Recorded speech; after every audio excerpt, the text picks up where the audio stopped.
একাদশ শ্রেণীর ডেরিভেটিভ থেকে একটা গুরুত্বপূর্ণ এমসিকিউ ফার্স্ট সেমিস্টারের ওয়াই ইকুয়াল টু দেওয়া আছে log x plus root over x square plus one dy ডিওয়াই ডিএক্স এর মান বের করতে বলছে। তো তোমাদেরকে চারটা অপশন দিয়েছে এখানটায়। তো দেখো আমি এখানে সলিউশন করেছি যে y equal to log x plus root over x square plus one, এটাকে ঠিক করবে কীভাবে, লগ এক্স। তো লগ এক্সের ফর্মুলা আমরা প্রত্যেকেই জানি, এখানে লিখে দিয়েছি differentiate with respect to x, অর্থাৎ এক্সের সাপেক্ষে অবকলন করে পাই। তাহলে ওয়াই কী হয়ে যাবে আমাদের ডিওয়াই ডিএক্স, আর লগ এক্স মানে আমরা প্রত্যেকে জানি কী হবে, ওয়ান বাই এক্স।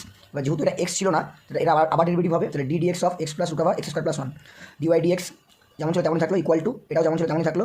এবার এক্সের সাপেক্ষে এক্সের ডেরিভেটিভ কত, ওয়ান, এটাকে আমরা ঠিক করবো রুট এক্স দিয়ে। তো রুট এক্স মানে ফর্মুলা আমরা জানি ওয়ান বাই কত, টু রুট এক্স। তো যেহেতু এটা ভেতরে এক্স ছিল না, তো এটা আবার ডেরিভেটিভ, অর্থাৎ এক্স স্কোয়ার ডেরিভেটিভ কি চলে আসবে, টু এক্স, আর ওয়ান ডেরিভেটিভ চলে আসবে জিরো, বুঝা গেল। তাহলে এবার এই টু আর এই টু কি হয়ে গেল আমাদের ক্যান্সেল, এক্সকে এক দিয়ে মাল্টিপ্লাই করলে উপরে কি চলে আসবে এক্স। এবার এখানে একটা অ্যাড আছে, একটা করো, তাহলে root over x square plus one লসক হয়ে গেল। তাহলে root over x square plus ওয়ানকে এক দিয়ে করে root over x square plus one, আর এটা মিলে গেল, উপরে এই এক্সটা পড়ে থাকবে, অর্থাৎ উপরেরটা নিচের পার্টটা কি যাবে ক্যান্সেল। তাহলে অ্যান্সার চলে আসবে one by root over x square plus one, বুঝা গেল। কত নম্বর অপশন, সি নাম্বার। ক্লিয়ার। তো এখান থেকে আমাদের সি নাম্বার অপশনটা অ্যান্সার হবে।